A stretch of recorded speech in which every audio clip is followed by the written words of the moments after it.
Olá, bem-vindos ao Entre Mentes, nosso podcast de saúde mental contra o estigma. Eu sou o Luiz Fujita. E eu sou o André Lombardi. A psiquiatria é uma especialidade médica, né? Mas se eu te perguntar se um diagnóstico psiquiátrico é uma descoberta objetiva, como uma hipertensão ou um câncer, provavelmente vocês vão responder que não, né? Não é exatamente a mesma coisa. Mesmo assim, existe uma expectativa bem comum de que uma consulta com um psiquiatra termine bastante definida, né? Você tem isso. Isso traria, de alguma forma, um alívio para a pessoa, né? E de preferência, ainda mais se vier com uma prescrição de um remédio capaz de corrigir aquilo que a gente foi nos consultar, né? Talvez justamente porque a psiquiatria lide com questões muito mais difíceis de delimitar do que outras áreas da medicina, acabam tomando força umas explicações simples que dão uma sensação de certeza e segurança, mesmo que elas versem sobre uma coisa tão complexa como a saúde mental, né? Por exemplo, a ideia de que depressão é um desequilíbrio químico no cérebro é uma ideia bastante atraente, né? E a partir daí, a ideia de que possa existir algum medicamento que corrija esse desequilíbrio e pronto, uma depressão está resolvida, né? Outra, de que antidepressivos não causam dependência, também é uma ideia bastante comum que a gente ouve falar e nos tranquiliza, né? Ah, então tudo bem, vou tomar esse medicamento, vou ficar bem e não vou ter nenhum problema também com dependência. O melhor dos mundos, né? Hoje a gente vai discutir essas e outras ideias que se tornaram muito comuns na psiquiatria, principalmente relacionadas a diagnósticos e prescrição de medicação, mas que cada vez mais vêm sendo questionadas pelos próprios médicos e pesquisadores, né?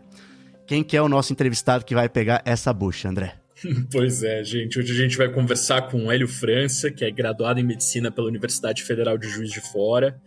Fez residência médica no Instituto Municipal Felipe Pinel, vinculado à Escola de Saúde Mental do Rio de Janeiro. É natural de Leopoldina, zona da Mata Mineira, atualmente a cidade onde ele vive e trabalha. Ele tem uma trajetória em diferentes frentes do RAPS, né? E hoje atua como psiquiatra no leitos de retaguarda do Hospital da Casa de Caridade Leopoldinense da Rede Municipal Dona Eusébia. O Hélio, ele tem se dedicado a investigar as bases teóricas da psiquiatria e como o sofrimento psíquico é construído enquanto um objeto dentro da medicina. E tem uma coisa bem bacana, que é um dos motivos pelos quais a gente achou legal trazer o Hélio para conversar aqui hoje, é que no próprio consultório, na clínica, ele prioriza a desprescrição consciente e o olhar crítico sobre a utilização de medicamentos psicofármacos. Para mim é uma oportunidade incrível poder conversar com o Hélio e eu estou muito feliz de ter ele aqui como convidado, porque eu acho que a gente tem exatamente a formação de determinados discursos, né, que a gente repete assim de uma forma muito acrítica e sem parar para pensar exatamente o que está por trás, como aquele conhecimento foi construído. Então é muito bom a gente poder conversar com alguém que está dedicado ao estudo e compreensão desses fenômenos e que está aqui para conversar com a gente sobre ideias que nem sempre a gente ouve falar quando a gente está falando de questões ligadas à psiquiatria, ligadas à saúde mental. Então é um prazer ter essa conversa. Querido Hélio, é um prazer ter você aqui. Por favor, se você quiser falar alguma coisa sobre você, sobre a biografia que eu esqueci de comentar, fica à vontade de falar. E assim a gente pode começar a nossa conversa. Bom, olá, boa tarde, bom dia, boa noite, né, a todos. Feliz aqui pelo convite e poder estar conversando aqui com vocês sobre esses temas polêmicos, mas eu acho que a gente pode trazer novas formas de entendimento, tentar poder jogar luz sobre algumas questões que às vezes ficam, né, à sombra dos discursos que circulam assim, de forma mais evidente nos meios de comunicação hoje, nas redes sociais. Vamos discutir muita coisa aí. E eu queria começar aqui, Hélio, fazendo uma pergunta que eu acho que é um bom lugar para a gente começar, que é falando sobre um debate que é antigo, né, no campo da medicina e que talvez seja uma coisa que não seja claro para quem não é necessariamente dessa área, mas é a própria inserção da psiquiatria no campo da medicina, como se fosse uma coisa dada, assim, uma coisa que acontece naturalmente, como se ela tivesse sempre ocupado esse lugar. Mas a verdade é que a psiquiatria tem uma posição diferente, né, do que outras especialidades médicas. E para citar aqui a fala do José Antônio Damasio Abid, tem essa questão de que a psiquiatria não tem um objeto de estudo delimitável, né, bem definido. Assim, quando a gente pensa na saúde mental, quando a gente pensa no transtorno, a gente não sabe exatamente, né, para o que a gente está olhando, do que a gente está falando. Então, conta para a gente um pouco como você pensa essas questões hoje na sua prática E, de uma forma geral, como você acha que isso afeta a discussão sobre as definições dos diagnósticos, essas categorias? Como você vê essa situação?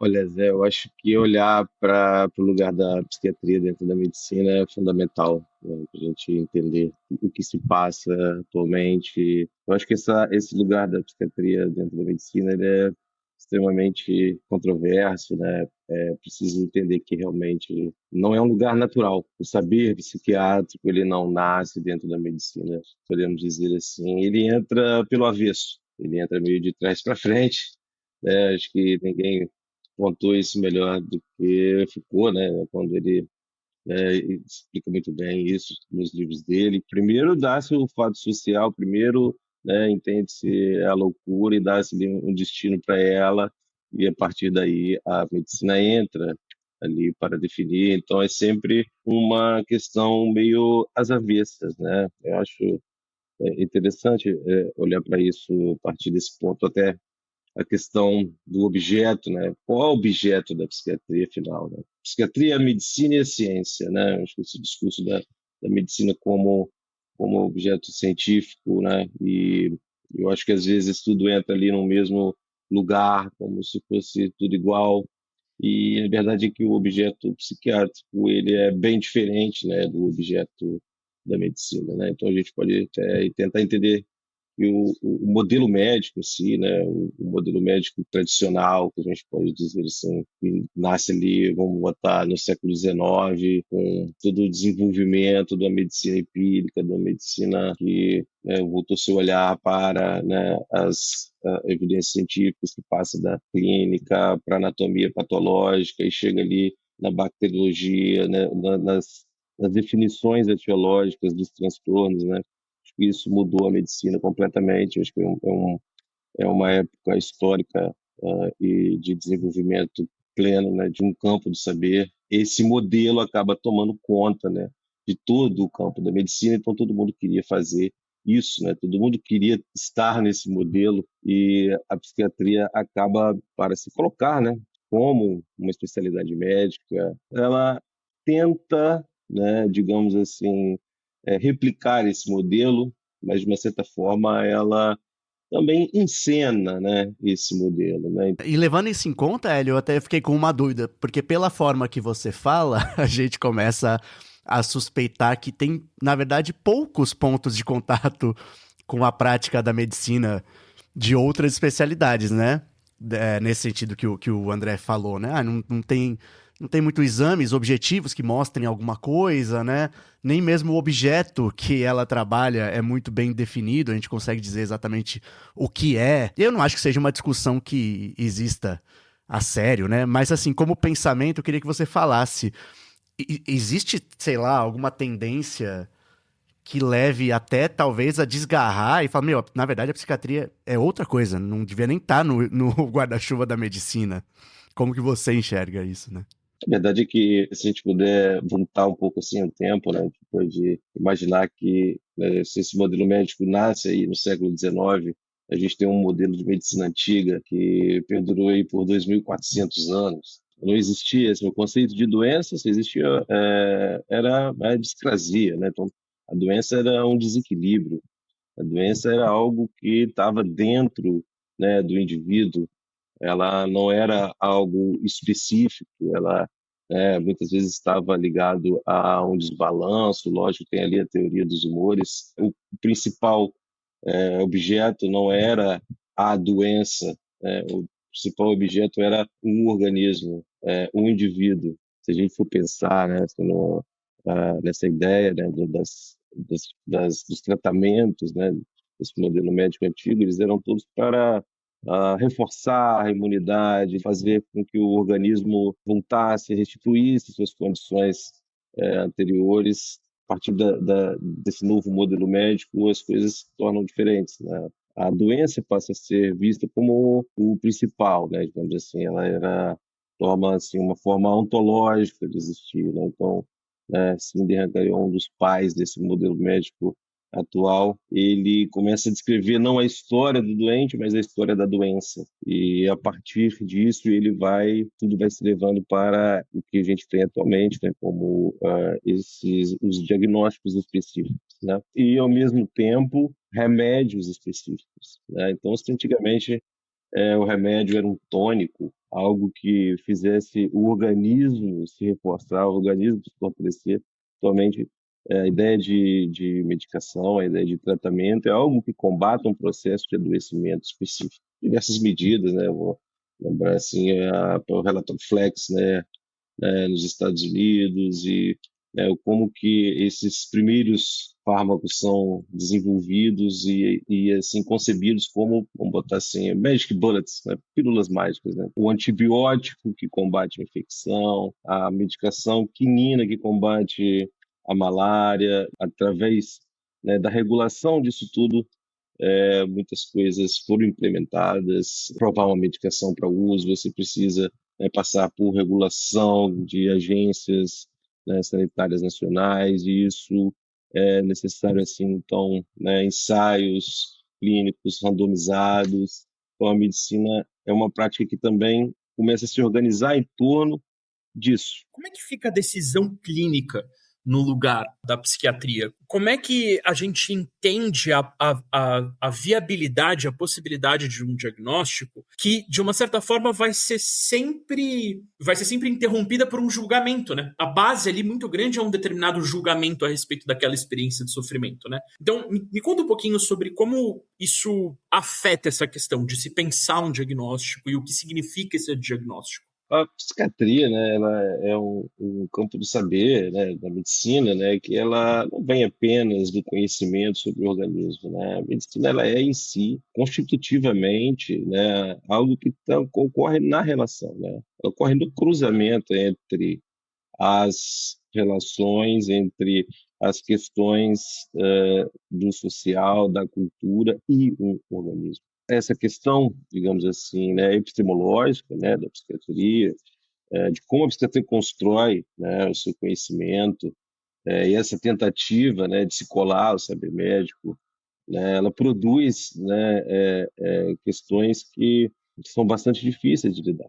Como você não tem, né, um marcador biológico que limita isso, né, você está aberto, né, a questões como, por exemplo, a psiquiatria nascente ali se colou a diversas teorias que eram emergentes dentro da medicina, né? Por exemplo, no início do século XX, a gente tem uma teoria da gênese bacteriana da loucura, né? Isso leva a quê? Isso leva a tratamentos extremamente invasivos, a cirurgias, né, a arrancar dentes dos pacientes.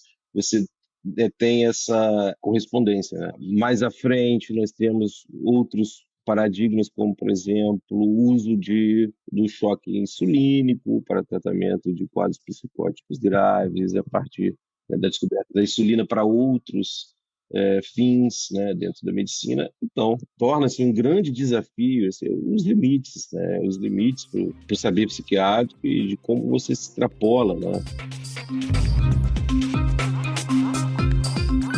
Ô, Hélio, eu queria começar aqui a falar sobre medicamento, né? Que foi uma coisa que na introdução a gente mencionou que ia passar. Diante disso que a gente já falou aqui, o que a gente pode dizer então que os medicamentos psiquiátricos fazem, né? Porque eu entendo a crítica que você faz, né? Tipo, não dá pra dizer que um diagnóstico ou um diagnóstico de depressão é um desequilíbrio químico, simplesmente. Mas os medicamentos acho que são uma coisa bastante objetiva, né? Eles fazem algo concreto, fisiológico, biológico, então algo eles fazem e isso tem algum efeito ali que em algum caso funciona, que seja, em outro caso não. Queria que você desenrolasse isso, sabe? Então, qual é a crítica que você tem que fazer se em alguns casos ele funciona de fato, né? O que mais acho interessante de dizer, acho que é algo que hoje circula muito pouco, né? Não é sobre a questão do remédio funciona, não funciona, é como entendemos o funcionamento da medicação, né? Hoje, né, o paradigma usado, digamos assim, pela psiquiatria para entender, né, os efeitos das medicações é um modelo centrado na doença, né? Então, nós temos até, né, como essas medicações são nomeadas hoje, né? Elas são nomeadas como antidepressivos, estabilizadores do humor, né? Antipsicóticos. Isso nem sempre foi assim, né? A medicina sempre teve, né, medidas farmacológicas dentro dos seus tratamentos, só que elas eram vistas de uma outra forma, né?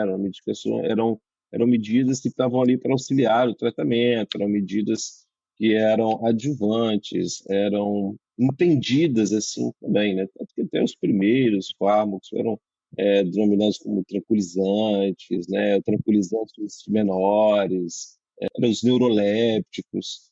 A partir do momento, né, em que a psiquiatria, né, passa, digamos assim, a adotar um paradigma, digamos assim, mais vinculado a essa questão científica e encampar mais essa disputa, a psiquiatria também tende a se colocar, digamos assim, olha, nós temos doenças específicas, né? Depressão é uma doença isolada, é uma entidade clínica que tem medicações que atuam diretamente nesse modelo de adoecimento. Essa visão, né, das medicações centradas no paradigma da doença, eles são muito dominantes, né, no nosso dia a dia.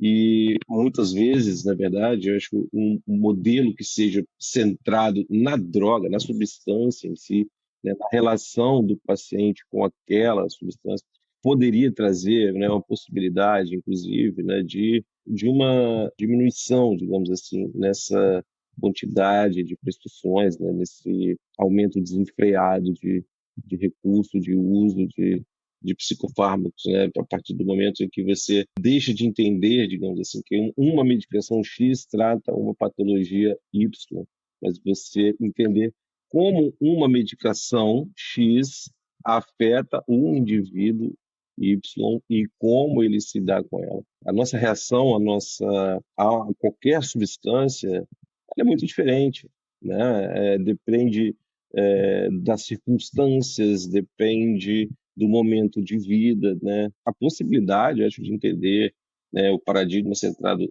na droga, eu acho que seria uma possibilidade de que esse discurso possa circular um pouco mais, né? E deixamos de entender simplesmente as coisas dentro da caixinha.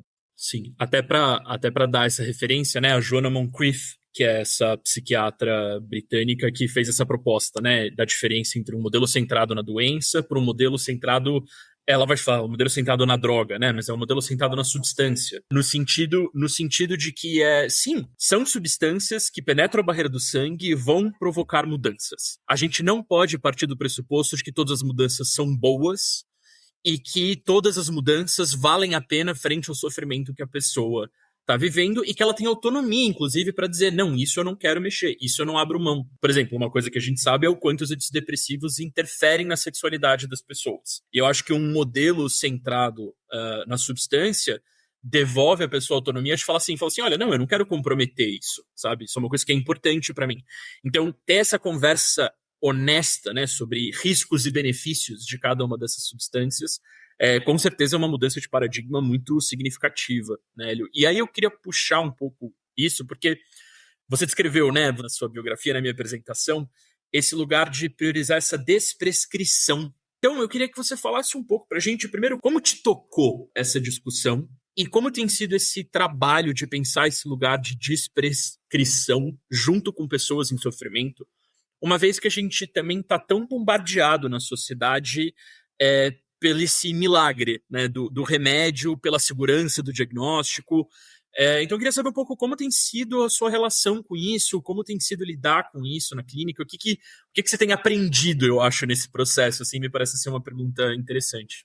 Eu acho que a questão farmacológica, né, eu acho que poder pensá-la ou repensá-la, eu acho que também é a partir de uma possibilidade, né, de escapar dessa redução, né, de que um adoecimento psíquico é um transtorno do cérebro, e poder entender, né, os outros determinantes, né, das patologias, né? Eu acho que um banho de clínica, né, no dia a dia, né, clínica da vida real, né, a clínica ela ensina bastante isso, né, porque Nós temos cada vez mais pessoas em uso de psicofármacos, nós temos cada vez mais pessoas diagnosticadas, nós temos, né, cada vez mais pesquisas que dizem, olha, nós temos aqui uma epidemia de transtornos, nós temos tantos adoecimentos, principalmente hoje, do tanto de questão até do trabalho, e você entender que cada vez mais pessoas usam psicofármacos, e que as pessoas cada vez estão adoecendo mais,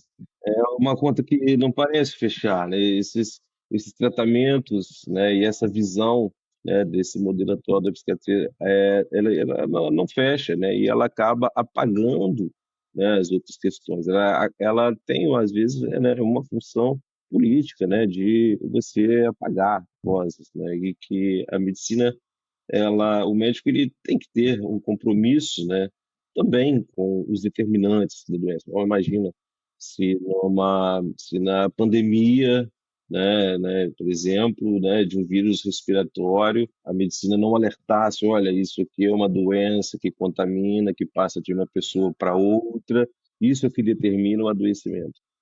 Você individualizar, né, a patologia psiquiátrica é você esconder os determinantes sociais, é você esconder as condições de vida que determinam, né, o sofrimento, que determinam, né, um adoecimento. Isso vai gerar uma cascata de medicalização, isso vai gerar, né, um dia a dia que a gente, né, se vê com pessoas e pacientes tomando 3, 4 medicações, né, e o problema não melhora, e a questão não é resolvida, e até para a gente entender assim, o que é tratamento, afinal. O que é o tratamento, né? O que é estar melhor para um, o que é estar melhor para outro, o que um busca, o que o outro, né? É lógico que essa formatação, né, da medicina, ela busca, assim, diminuir, né, as influências, né, da subjetividade, mas na psiquiatria não é possível fazer uma clínica responsável sem poder entender cada um através não só do organismo, mas através do seu lugar na sociedade, das questões de gênero, da sexualidade, porque no dia a dia são as questões que vão emperrar, são as questões que vão aparecer, né, são as questões que vão ser determinantes aí, né? Então, até para a gente entender o que é estar melhor, se eu passo uma medicação para um paciente, até o ponto em que ele, né, está sonolento por todo o dia, em que ele apresenta, digamos, apresenta-se apático, ou que altera a percepção daquela pessoa sobre o mundo, será que ela está melhor? A questão da ST, por exemplo, né, ou outros métodos de tratamento, né? Acompanhei até há pouco tempo aí uma discussão aí nas redes sociais, né, em que foi discutido isso. Não, a ECT funciona assim porque eu tenho aqui um estudo tal, X, Y, Z, que afirma que realmente é um tratamento benéfico, mas isso é medido a partir de quê? As pessoas que passam por isso, a gente tende a achar que as questões de que algo que é cientificamente comprovado dentro da psiquiatria já tem a premissa ética garantida, e não tem.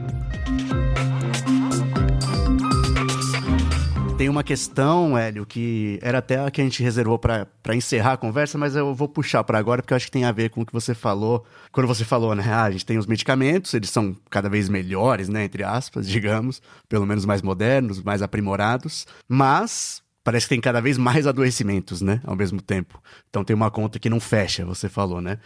Parece um paralelo, assim, com guerra às drogas, né? Tipo, acho que o encarceramento talvez não seja a solução porque não tá funcionando, né? O problema continua ou se agrava. E aí o que eu queria perguntar é, então, como é na prática que você imagina, ou o que se propõe atualmente, que deva ser um tratamento psiquiátrico ideal, digamos, né? A pergunta que eu falei que a gente tinha colocado mais pro final era sobre a relação do trabalho entre psiquiatra e psicólogo, né? E pela sua resposta, me pareceu que tem um pouco a ver com isso, sabe? Tem algumas coisas que parecem que entram mais no escopo formal, pelo menos, dos psicólogos, né? Isso que você falou do reconhecimento da identidade, do gênero, né? se a pessoa está satisfeita ou não, né, a despeito de um diagnóstico que ela possa ter. Então, eu queria que você comentasse qual que é o tratamento psiquiátrico que você vislumbra como ele deveria ser na prática, então, né? O que tem além dos medicamentos e que não é feito hoje em dia? Acho que até assim, no que tange, ou até naquilo que está dentro da questão dos psicofármacos, acho que algumas questões precisam ser debatidas, né? Até questões em que a psiquiatria não tem resposta exata e que ela tem muita dificuldade em estabelecer. Por exemplo, qual é o tempo para o tratamento de um quadro depressivo? Bom, se uma depressão é uma doença do seu cérebro, como que você vai estar livre dela, né? Então, por quanto tempo é necessário um tratamento? Até quando a medicação deve ser mantida? Como que se dá a retirada de medicações psiquiátricas? Porque outro fenômeno, né, que eu observo muito na clínica hoje é uma enorme quantidade de pacientes com síndrome de abstinência e síndrome de retiradas de antidepressivos, por exemplo, que são as medicações psicotrópicas hoje mais prescritas. É um problema que passa muito por a questão da relação do médico-paciente, porque ao iniciar uma medicação psicotrópica, dificilmente, raramente, né, o médico vai entrar nesse tipo de discussão. Raramente ele vai sentar com o paciente e dizer, olha, essa medicação pode te gerar os efeitos colaterais X, Y, Z. Para ser retirada, ela precisa das medidas tais, ela tem que ser, isso tudo teria que ser feito dentro de um protocolo X, é um processo que pode gerar isso, e nada disso é dito, né? E inclusive eu acho que essa é uma área assim, né, muito silenciada, porque você tem hoje, né, uma rede social que os conteúdos sobre saúde mental circulam infinitamente, circulam repetitivamente, circulam de todas as formas de jeitos possíveis, mas ninguém fala sobre desprescrição. Mas ninguém fala a hora de tirar a medicação, ninguém fala as dificuldades da retirada da medicação, ninguém fala os riscos associados ao uso de psicofármacos. E o que a gente vê muitas vezes é um discurso até muito perigoso, né? Como, por exemplo, os antidepressivos não causam dependência, né? Antidepressivos não causam dependência. Uhum, É uhum. bom que já era a pergunta seguinte, se já emenda. Essa é uma questão assim retórica muito complicada, né, dentro da psiquiatria. Porque isso vai, né, necessitar a gente entrar em discutir tecnicamente, mas tecnicamente o que é um vício, né? Tecnicamente o que é uma dependência, né? O que é uma abstinência. Claro, talvez, né, antidepressivos não gerem uma compulsão pelo uso, né, da pessoa buscar estados mentais, né, compulsivamente. Acontece que deixe de tomar um antidepressivo subitamente e você verá a magnitude desses efeitos. Então, silenciar a questão, né, desses mecanismos de dependência, né, e da dificuldade que é a retirada da medicação, né, acho que isso se mostra, inclusive, nas estatísticas de uso. Você tem hoje, por exemplo, um alto percentual de pacientes que estão em uso de antidepressivo há 5 anos, há 10 anos. Mas os estudos clínicos sobre as medicações, eles são de 8 semanas. Pois é, isso eu acho uma loucura, assim, sabe? Tipo, a disparidade entre o tempo de estudo que permitiu que aquela substância fosse comercializada com, de fato, o protocolo de aplicação e uso que ela, de fato, tem, né? Essas coisas simplesmente não batem. E quanto a isso, né, eu acho que há um silenciamento muito grande desses aspectos. Então, se você tem uma medicação que é testada para 8 a 12 semanas, quais são os efeitos dessas medicações para quem está em uso delas há 10 anos? É, isso agora é cada vez mais frequente. Como é que você lida, né, às vezes, por exemplo, com orientações? Olha, você precisa manter essa medicação porque o antidepressivo ele é capaz de evitar que você tenha recaídas, ou ele é capaz de evitar que você tenha novos episódios. Isso não é algo, por exemplo, que está nos estudos, né? Os estudos não indicam isso, né, com a clareza com que isso é repetido no discurso que circula. Muito pelo contrário, né? E você tem estudos, na verdade, que têm uma dificuldade imensa em captar esse efeito de proteção, porque os desenhos dos estudos também são extremamente precários, por todas as variáveis que estão dentro dessa questão do objeto psiquiátrico, tão abstrato, tão difícil de aprender. Você tem muitas dificuldades. Por exemplo, o efeito clínico, né, que esses estudos, né, trazem sobre antidepressivos é muito pequeno dentro da medicina. Você tem aí um efeito, é, um tamanho de efeito, por exemplo, para antidepressivos de 0,3, que dá, de uma certa forma, assim, né, escalonando para uma diferença para o placebo muito pequena, né, dizer, digamos assim, de 0,5 para 0,4. Você tem o número necessário para tratar de um antidepressivo é de 9. Você tem que tratar 9 pessoas para que uma obtenha benefício. Isso tudo é sabido, isso tudo está no papel, mas quando esse discurso vai para a rede social, ele toma um outro Uma lugar. outra proporção, né? Não, e eu acho que o mais interessante também é, tipo, pensar que esses protocolos, eles não são protocolos, eles são protocolos absolutamente válidos. Todas essas coisas que a gente está falando de proporção de pessoas, de avaliação da quantidade do efeito, né? Quando a pessoa fala assim, não, a gente fez um estudo com 9 pessoas, uma ficou bem.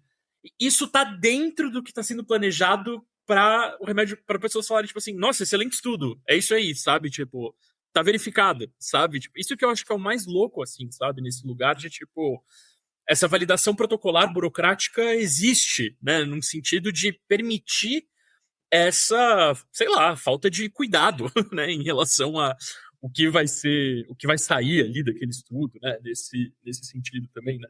A chegada, digamos assim, né, da psiquiatria crítica, principalmente britânica, né, que entra de uma forma mais direta sobre essas questões, né, eu acho que isso traz um certo novo frescor, né, eu acho que esse, por exemplo, o livro da Joanna Moncrief, o David Healy, o Ivan Kirsch, acho que assim o trabalho que eles fazem não é um trabalho antipsiquiátrico, não, eles entram dentro dos estudos, dos dados, das avaliações estatísticas, dos métodos, para poder dizer, olha aqui o que nós temos aqui. Inclusive, né, por exemplo, né, esses estudos de segmento, esses estudos, mas para um estudo de avaliação de longo prazo, por exemplo, se um antidepressivo é capaz prevenir episódios depressivos, por exemplo. Ele tem um desenho que é muito esquisito. Por exemplo, a pessoa está em uso longo prazo daquela medicação e ela é colocada num protocolo de retirada abrupto,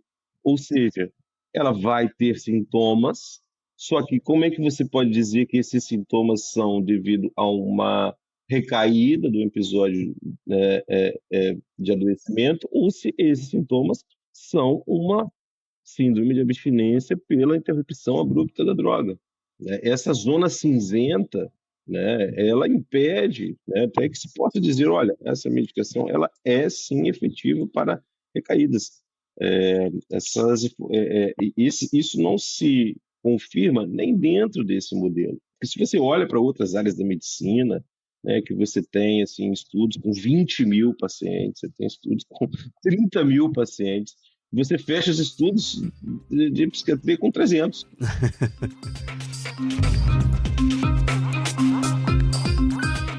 Qual é a hipótese, Hélio? É uma grande negligência específica da psiquiatria?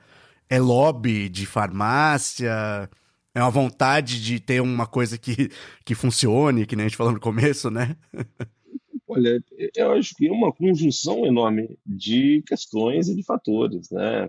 O primeiro é o condicionamento de uma medicina que é valorada por esse tipo de dado. Então, a própria especialidade começa a se constituir através disso. A própria especialidade começa a existir para desenvolvimento que caibam em ensaios clínicos randomizados. Isso é algo que acontece na psicologia também. Você tem áreas, né, da psicologia que elas são muito mais adaptáveis à linguagem dos estudos científicos para, no final das contas, aquela abordagem terá resultados sempre mais visíveis, porque eu acho que tem o que está também aí dentro é um discurso, uma guerra de narrativas, né? Uma guerra de narrativas que acaba caindo sempre nesse mesmo lugar.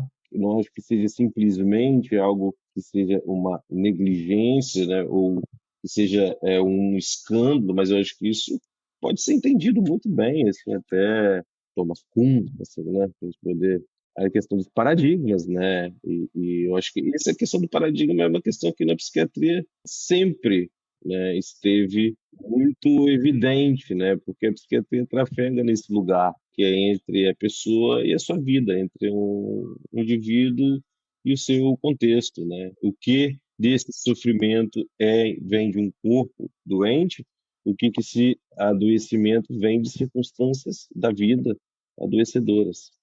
E fazer com que um jogue sombra sobre o outro é algo extremamente problemático, né? Sim.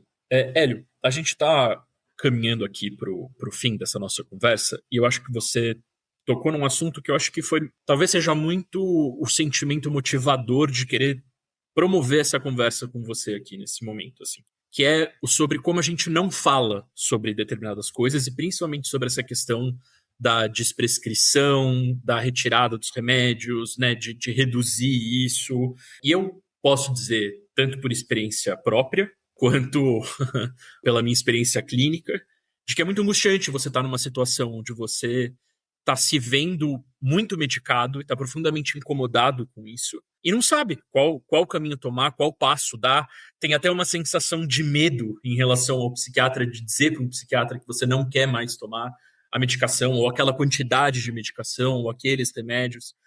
Então, eu queria saber, eu queria que você dissesse, Hélio, para quem está passando por esse momento, para quem está com essa angústia, qual você acha que é o melhor caminho para pensar a retirada, a diminuição, como iniciar essa conversa, que tipo de apoio procurar, como é que você sugeriria as pessoas abordarem esse processo frente à falta de informação que a gente tem sobre isso? Assim? Não só a falta de informação, acho que isso é um ponto de muita dificuldade que eu, né, vejo nos pacientes também.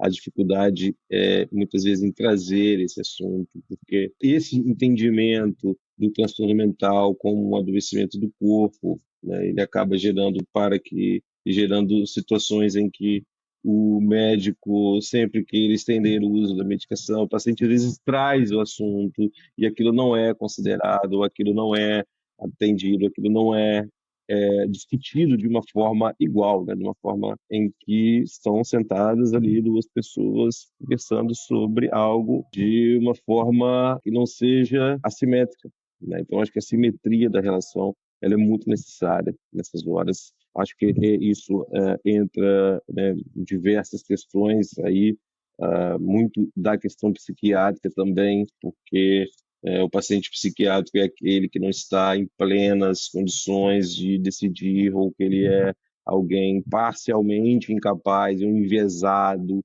né, em decidir. E eu acho que aí entra uma questão clínica muito importante, né, que é entender o corpo do outro, e assim, até onde nos cabe fazer considerações do tipo, olha, o seu tratamento é para o resto da vida, você tem que você tem que usar a medicação, porque a medicação é aquilo que te traz estabilidade. Então, uma das coisas eu sinto uma imensa dificuldade dos pacientes em serem ouvidos pelos profissionais de saúde, uma enorme dificuldade dos profissionais de saúde em ouvirem os pacientes, em entenderem, né, as questões que estão relacionadas a isso, a autonomia, né, do paciente, em poder decidir também o melhor tratamento.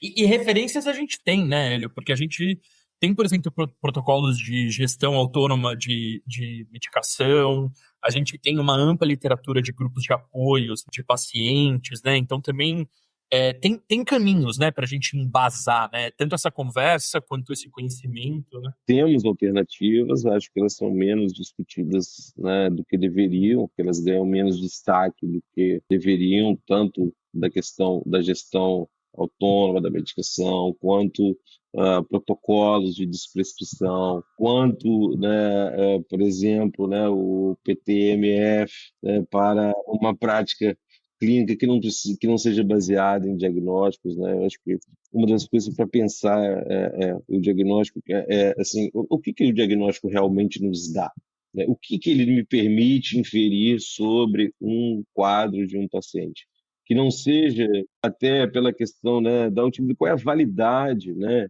de um diagnóstico psiquiátrico, né, que ele é totalmente diferente de outras áreas da medicina, né, em que há a possibilidade de você ancorar, né, digamos assim, epistemologicamente, em reações corporais, no mínimo em padrões corporais. Se na psiquiatria não tem, então você precisa avaliar assim, qual é a validade disso. Se eu tenho um diagnóstico, aquilo me permite decisões sobre tratamento mais adequadas, né? Em muitos diagnósticos psiquiátricos, ou diria quase todos eles, essa não é algo que tem uma resposta exata. Esse diagnóstico ele me faz enxergar para esse paciente como um grupo coeso, como um grupo em que eu estou observando ali pessoas que passam pelo mesmo processo de adoecimento, também não. Então, assim, um diagnóstico ele é algo que é indispensável ao tratamento? Absolutamente, na psiquiatria, não. Né?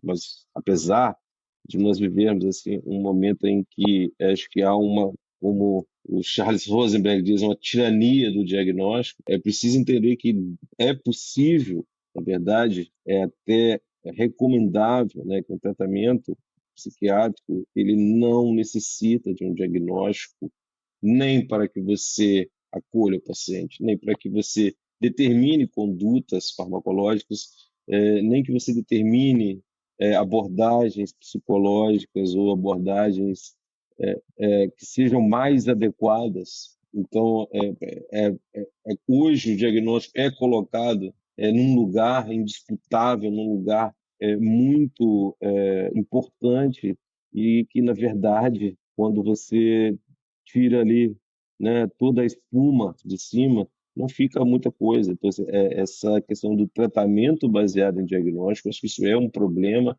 da sociedade extremamente medicalizada, né, que está transpondo problemas de outras áreas da vida para dentro da medicina. E acho que isso não é nem é só uma questão teórica, né, também é uma questão de poder, uma questão né, de grupos profissionais, né? Você tem cada vez mais médicos, cada vez mais psicólogos. Isso é um campo de disputa também, né? Um campo de disputa que amplia Sim. o mercado. Falando de disputa, até, Hélio, para finalizar a nossa conversa, queria que você falasse o quanto esse debate existe na psiquiatria. É tipo, você e mais dois incendiários? ou é uma coisa que tá tomando volume, ou tem uma perspectiva disso ganhar mais corpo, né? Olha, eu acho que há um momento assim, de possibilidade de discussões de práticas desmedicalizadoras, práticas desmedicalizantes, né? Eu acho que ao mesmo tempo em que tem, né, uma circulação aí massiva de conteúdos nas redes sociais, em que a saúde mental, né, vira um filão, né, que atrai, digamos assim, um mercado, né, também abre uma possibilidade para contestação, né, ou para uma discussão que seja muito mais aprofundada, né, sobre essas questões, né? Não é que o psiquiatra não possa diagnosticar, não é que o psiquiatra não possa medicar, mas eu acho que levando em consideração, né, a característica da natureza desse objeto do psiquiatra, o profissional ele tem uma responsabilidade maior, né, com a fundação do seu conhecimento, não menor. E isso leva, né, digamos assim, que essa responsabilidade seja, né, de se fundar o conhecimento muito maior. Porque eu acho que, na verdade, que há aí uma dispersão muito grande, né, né, você hoje tem uma saúde mental de nicho, né, e você tem uma certa aglomeração das práticas em torno daquilo que parece ser mais lucrativo, né? Exato, Mas né? É um nicho que se organiza pela reserva de mercado, né? até faço, né, hoje em dia, esse grupo de estudos estão em alta, né? Então, né, tem até um grupo de estudo em que tem um colega que até fala assim, no dia que a prescrição tiver uma formatação em que ela pode ser cobrada, em que ela pode ser explorada economicamente, tirar remédios psiquiátricos vai ser um novo filão da psiquiatria, e eu acho que realmente ele está muito certo. A gente, né, parte às vezes de uma ideia ingênua, né, de que essas questões do conhecimento ou do saber, elas são dirigidas, elas são encaminhadas através de descobertas ou de progressos do conhecimento, quando na verdade a gente está falando muito mais de outras ordens de influência, né, nesse aspecto, né? Agora, a gente encerrando esse momento aqui da nossa entrevista, ele foi um prazer poder te ouvir falar. Eu vou puxar esse momento que a gente faz, que a gente gosta bastante, que é o nosso momento de indicações. E para a gente encerrar, eu queria saber o que tem te tocado, te movimentado, qual indicação que você deixa pro pessoal aqui que está escutando a gente, para, sei lá, expandir também um pouco as perspectivas e olhar para outros lugares. Na nossa área, nós somos muito a nossa visão de mundo, né?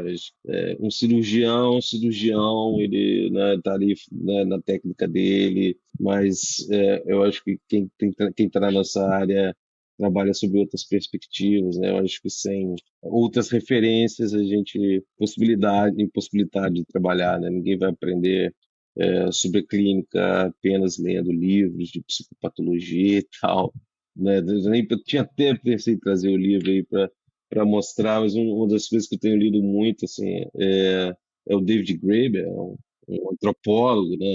E o livro dele, tanto A Dívida, né? 5.000 anos, né, quanto O Novo Despertar da Humanidade, eu acho que é uma possibilidade assim, né, de entender muito assim de como que algumas questões que a gente vê como dadas, né, na verdade são socialmente construídas, né, e como que muitas questões fundantes assim dentro da sociedade estão ligadas a questões hierárquicas e como que isso determina muito a nossa vida, né? Acho que às vezes até ideias que progresso ou acumulação de capital também é um progresso civilizatório, né? E de que não é bem assim, né? Eu acho que a gente tem uma ideia muito sólida, né? De que há um progresso civilizatório a partir do momento que, né, a humanidade consegue gerar mais capital. Isso não reflete as nossas condições de vida.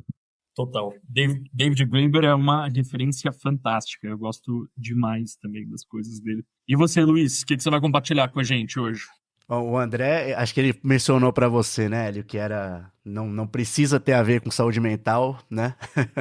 Então, eu sempre tenho trazido as últimas coisas que eu tenho visto ou lido, né? Mas é engraçado que a gente sempre acha um jeito de fazer um link ou com a entrevista ou com alguma coisa de saúde mental, mesmo que a gente não queira. E aí eu queria indicar um livro que é o Querida Combini. É um livro que ele foi um best-seller já faz uns anos, assim. E ele é um livro bem curtinho, e pelo que eu ouvia sobre ele, me parecia, assim, esses best-sellers meio bobinhos, muito leves e muito fáceis de ler. E não que ele não seja, ele é a história de uma moça, né, uma japonesa de 36 anos, que trabalha numa loja de conveniência, que no Japão é uma entidade muito importante para a cultura deles, né? É um mercadinho que as pessoas resolvem muita coisa. Mas, ao mesmo tempo, é um trabalho bem, assim, para universitário, trabalho de verão. E ela não, né? Ela tá, desde que começou a trabalhar, com 36 anos, ela trabalha nessa Combini.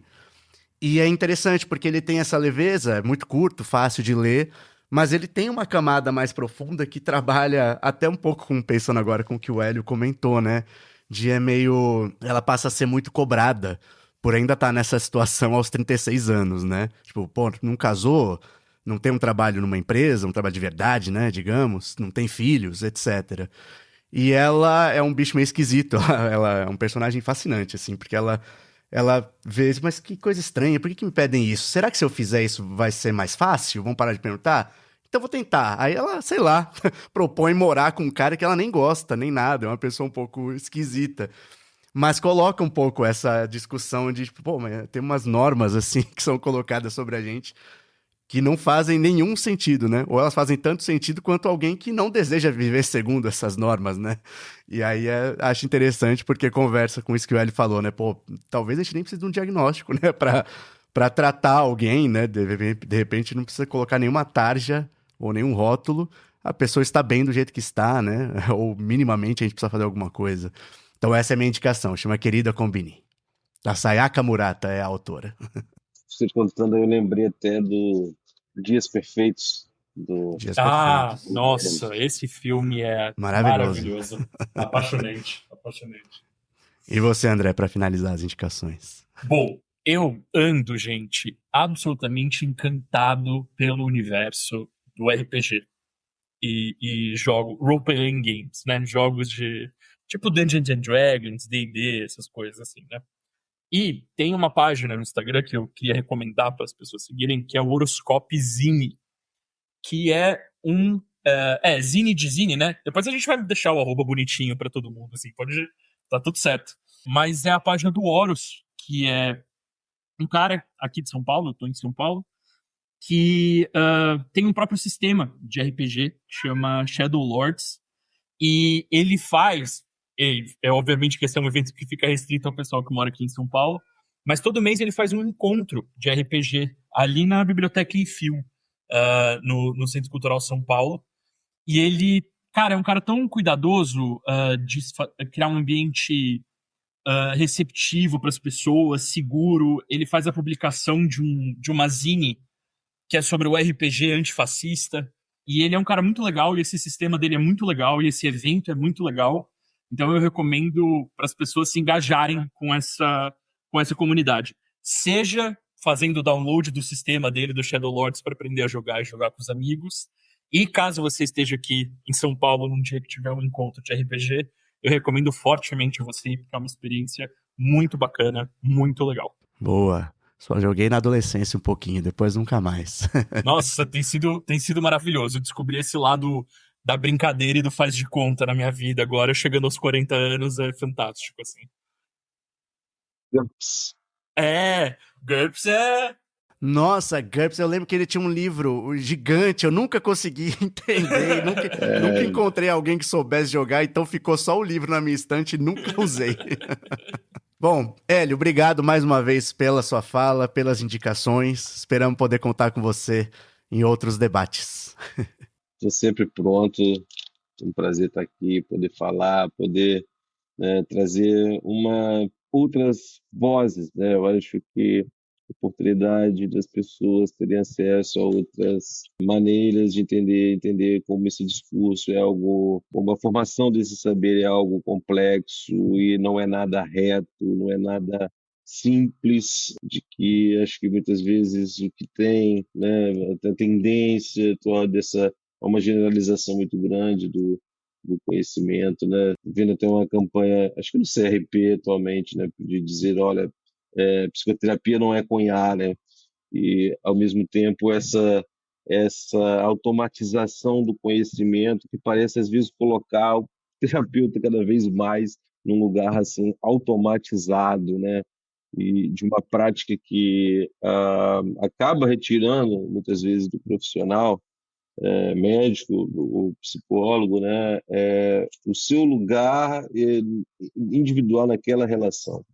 Acho que poder entender tudo através de generalizações, de estudos, é simplesmente apagar o lugar da experiência do paciente, apagar também a potência desse lugar do médico, do psicólogo profissional que assiste, de poder enxergar aquele indivíduo na posição singular dele, na estrutura de poder, na estrutura da sociedade, como ele se encaixa ali. Perfeito. Obrigadão, Hélio. Até a próxima. Valeu, gente. Muito obrigado pelo papo. Foi incrível. O Entre Mentes é uma produção da Baioc Conteúdo. Tem roteiro e apresentação minhas, Luiz Fujita, edição da Amanda Hatzira, coordenação geral da Tainã Damião e trilha sonora do Paulo Garfunkel, nosso querido Magrão. Quem cuida das redes sociais é a Tainá Medeiros. Siga a gente no seu tocador de podcast favorito e dê sua avaliação, que as estrelinhas são muito importantes para nós. Se inscreva no canal no YouTube, que os episódios também vão para lá em vídeo. Siga também no Instagram, @EntreMentesPodcast, e conversa com a gente por lá, pelos comentários ou por mensagem. Um grande abraço e até o próximo episódio.